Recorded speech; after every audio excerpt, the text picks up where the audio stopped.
Hai guys, jumpa lagi dengan Frame Film. Kali ini Mimin akan membahas sebuah film yang diangkat dari kisah nyata tentang kehidupan dua bersaudara yang penuh misteri dan emosional.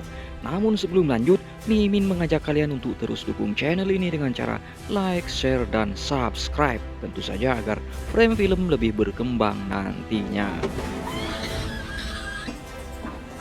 Film ini berjudul My Sister is Double Life yang dirilis pada tahun 2025.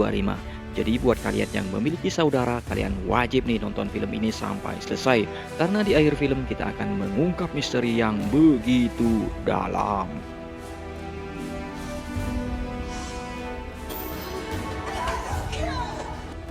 Adegan dimulai di sebuah restoran kecil tempat Hailey bekerja. Hailey sendiri merupakan sosok wanita yang menjadi pusat perhatian para pria karena kecantikannya. Atas dasar itulah, ia seringkali mendapatkan perlakuan yang tidak senonoh dari para pria hidung belang termasuk bosnya sendiri yang bernama Tony. Can I get you anything else? I can't do. You, Haley. I would have jumped in there. Always fun then. You know. Chelsea kemudian datang. Dia adalah saudari dari Hailey. Chelsea sendiri merupakan sosok wanita yang sangat peduli kepada Hailey.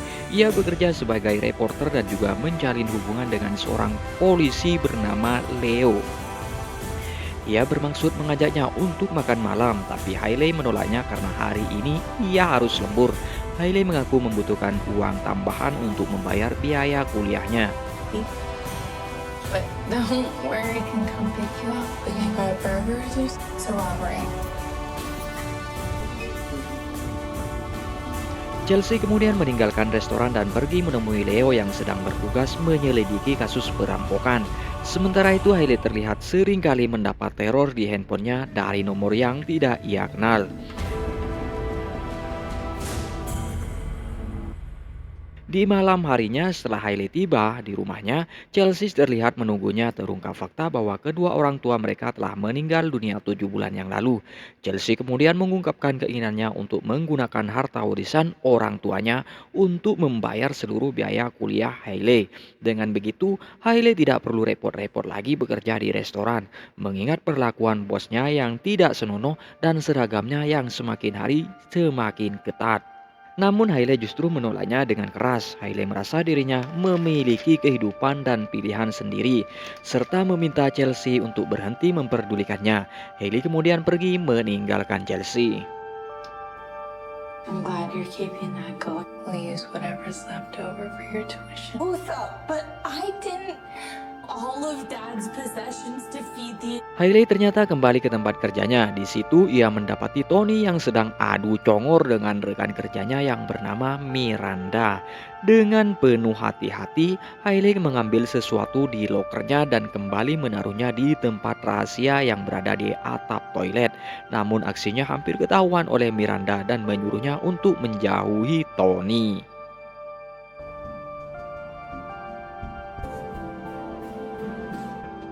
What are you doing? Away from Tony. Hailey kemudian menuju sebuah apotek. Saat ia hendak kembali, seseorang yang mengaku mantan pacarnya datang secara tiba-tiba. Ia bermaksud ingin mengajak Hailey ke tempatnya, namun Hailey terlihat sudah tidak menyukainya dan pergi meninggalkannya. To my place with me. What did you say? It makes you look. Di tengah perjalanan, Hailey menelepon seseorang. Ia mengajaknya bertemu dan berencana akan melakukan sesuatu. Setibanya di tempat yang telah ditentukan, yaitu di tengah hutan, Hailey tiba-tiba disekap oleh seseorang. Ia dibawa ke suatu tempat dengan kedua tangannya yang terikat.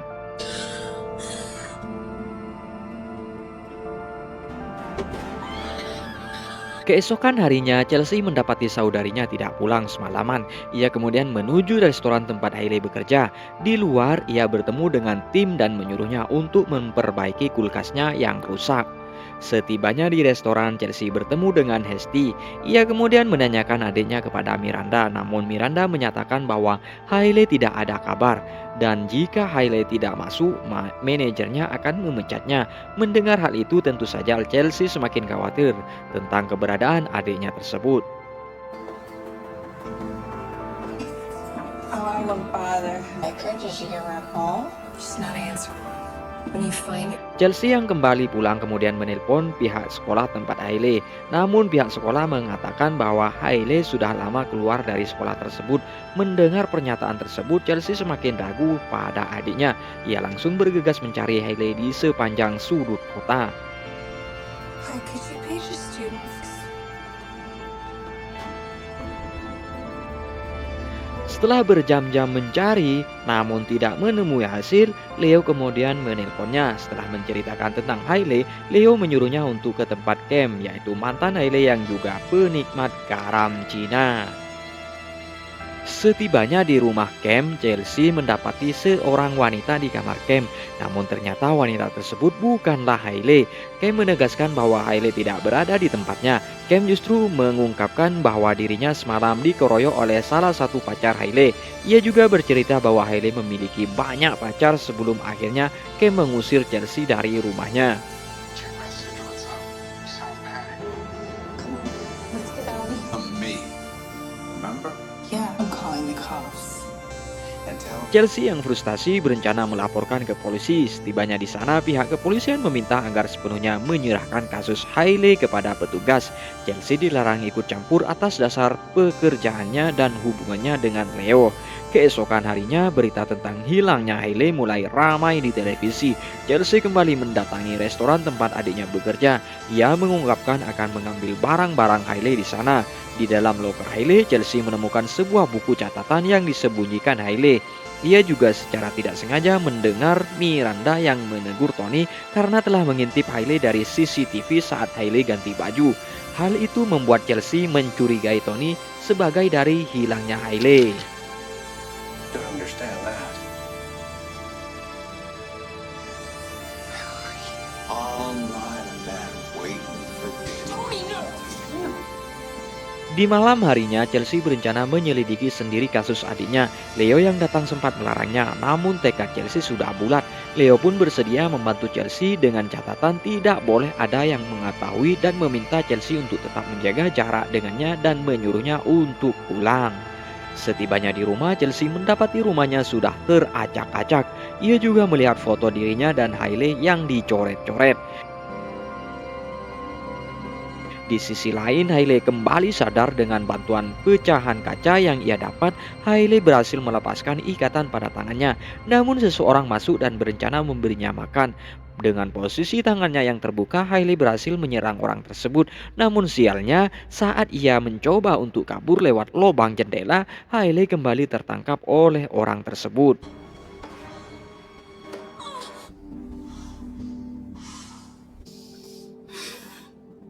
Through it was Keesokan harinya, polisi melakukan penyelidikan di rumah Chelsea. Leo menyuruh Chelsea untuk menginap di apartemen demi keamanan. Namun Chelsea yang keras kepala justru menolaknya. Chelsea kemudian keluar dan mendapati surat cinta Tony kepada Hailey. Chelsea yang mencurigai Tony langsung kembali menyelinap masuk ke dalam restoran. Ia menuju ruang kerja Tony dan menyalin seluruh rekaman CCTV yang berada di komputer Tony.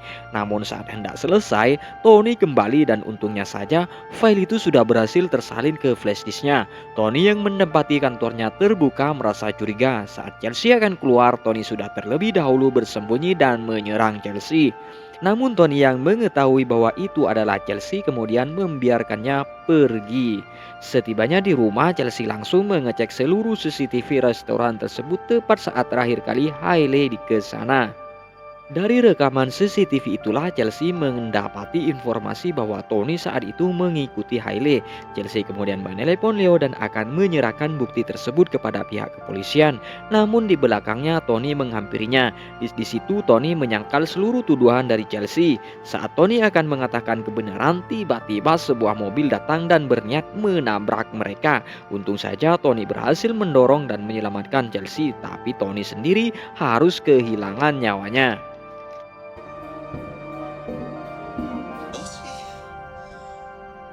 Tony was following her that night. Letter, the one he threw out. Atas kejadian itu, Leo mengungkapkan bahwa atasannya kini marah besar. Pihak kepolisian berdalih bahwa Chelsea bukan hanya membahayakan dirinya tapi juga keselamatan orang lain. Di malam harinya, Chelsea yang berniat ke restoran justru bertemu dengan Hesti. Di situ Hesti merasa kaget dan mengungkapkan keprihatinnya atas hilangnya Hailey. Ia juga menuturkan bahwa Hailey terkenal sebagai pelakor. Tentu saja Chelsea merasa kaget karena sebelumnya ia tidak pernah mengetahuinya. Just for your safety. If you Oh, it's not for certain, but a bit of a hot topic. Keesokan harinya, Chelsea kembali ke kantor polisi. Di sana, Chelsea justru mengambil handphone Hailey yang menjadi barang bukti. Leo yang mengetahui hal tersebut merasa kecewa dan pergi meninggalkan Chelsea. Dari pesan di handphonenya itulah, Chelsea semakin dekat dengan kebenaran. Chelsea yang kembali ke rumah dikagetkan dengan datangnya Miranda. Chelsea kemudian menunjukkan surat cinta yang ia anggap dari Tony, namun Miranda menyangkal bahwa seluruh pria di tempat kerjanya menyukai Hailey.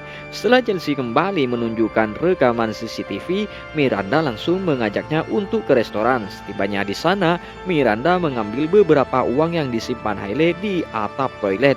Dari situlah Chelsea mencurigai Josh. Mereka langsung menuju tempat Josh. Di sana Chelsea langsung menanyakan keberadaan Hailey. Namun Josh mengatakan bahwa dirinya sama sekali tidak mengetahuinya. Josh beralasan bahwa dirinya sengaja memberikan uangnya karena Hailey yang memintanya. Namun Chelsea mendapati laporan dari kepolisian yang mengharuskan dirinya untuk pergi. how I ate it in the bed and drank a Thank, please. God, that night.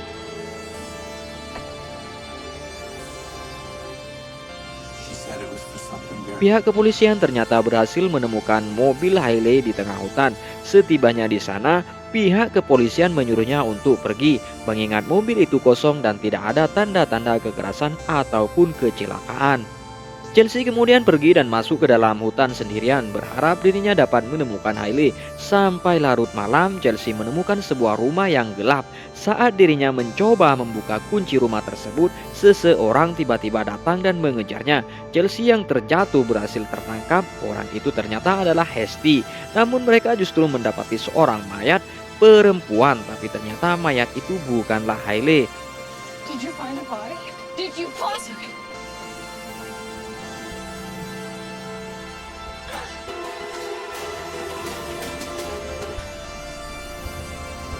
Chelsea dan Hesti kembali diinterogasi oleh pihak kepolisian dan ternyata Chelsea saat itu juga ditangkap oleh kepolisian dengan tuduhan menghalangi penyelidikan, merusak barang bukti, dan mencoba menyelinap masuk ke rumah Hesti.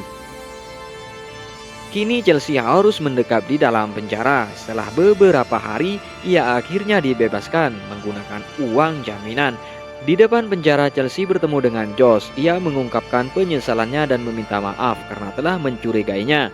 Josh yang baik hati kemudian mengajaknya untuk pulang. Setibanya di rumah, Chelsea kembali menemukan beberapa foto mesra Hailey bersama Tim. Chelsea yang bermaksud ke tempat Tim terlebih dahulu menelpon Leo, namun Leo tidak dapat dihubungi. Chelsea akhirnya pergi sendirian. Setibanya di rumah Tim, Chelsea mendapati mobil yang mencoba menabraknya. Ia kemudian diam-diam menyelinap masuk ke rumah tersebut dengan pisau mungil di tangannya. Di dalam, Chelsea bertemu dengan Tim. Chelsea yang menanyakan keberadaan adiknya justru langsung diserang oleh Tim yang untungnya saja Leo datang tepat waktu dan berhasil melumpuhkan Tim. Mereka langsung membawa Tim ke kantor polisi. Saat diinterogasi, Tim mengungkapkan semua kejadian malam itu bersama Hailey. Dari pengakuan Tim, ia berencana meninggalkan kota bersama Hailey. Namun karena posisi Hailey yang mengaku hamil, Tim mengaku membatalkan rencananya dan mengatakan telah membunuhnya. Meet me at the spot. She found out she was pregnant. Be together. Let's go. Mendengar pernyataan Tim membuat Chelsea frustasi berat. Ia kemudian pergi dengan maksud menyendiri. Tapi tiba-tiba saat Chelsea di dalam mobil, Tim menodongnya dengan pisau dan menyuruhnya untuk pergi. Tim ternyata berhasil kabur dari pihak kepolisian saat dirinya meminta ke toilet tepat saat dirinya selesai diinterogasi. Nothing left to give. We tried to be discreet. Tim membawa Chelsea ke dalam hutan tempat Hailey disekap. Sementara itu, Hailey mendapati Hesti lah yang telah menyekapnya. Terungkap fakta bahwa Hesti ini adalah istri sah dari Tim yang tidak bisa hamil. Atas dasar itulah Hesti menginginkan anak yang kini dalam kandungan Hailey. Hailey bukanlah pelakor, ia justru tertipu oleh Tim dan Hesti. Off into the sunset with my husband. Tim dan Chelsea akhirnya sampai. Tim yang mulai goyah dan berniat membantu Hailey mengungkapkan ketidakmampuannya karena sering diawasi oleh istrinya. Setelah berpura-pura sedih, Tim secara tiba-tiba menyerang Chelsea yang untungnya saja Chelsea berhasil menghindar dan berbalik menusukkan pisau Tim ke dadanya. Chelsea kemudian meninggalkan Tim yang terluka dan perlahan masuk ke rumah tersebut. Melihat Hailey yang disiksa oleh Hesti, ia secara langsung menyerang Hesti dari belakang. Chelsea kemudian bergegas melepaskan tali pengikat Hailey. Namun Hesti kembali menyerangnya yang membuat Chelsea tertusuk pisau mungil. Namun untungnya saja Hailey yang berhasil terbebas dari ikatannya berhasil memukul Hesti yang membuatnya tak sadarkan diri. Setelah berhasil keluar, Leo tiba di TKP. Ia kemudian melaporkan kejadian tersebut kepada pihak yang berwajib. Film pun ditutup dengan Hailey yang berhasil menyelesaikan kuliahnya sekaligus menjadi ibu dari bayi yang ia kandung. So, bagaimana nih pendapat kalian tentang film ini? Tulis pendapat kalian di kolom komentar dan nantikan kembali alur film lainnya.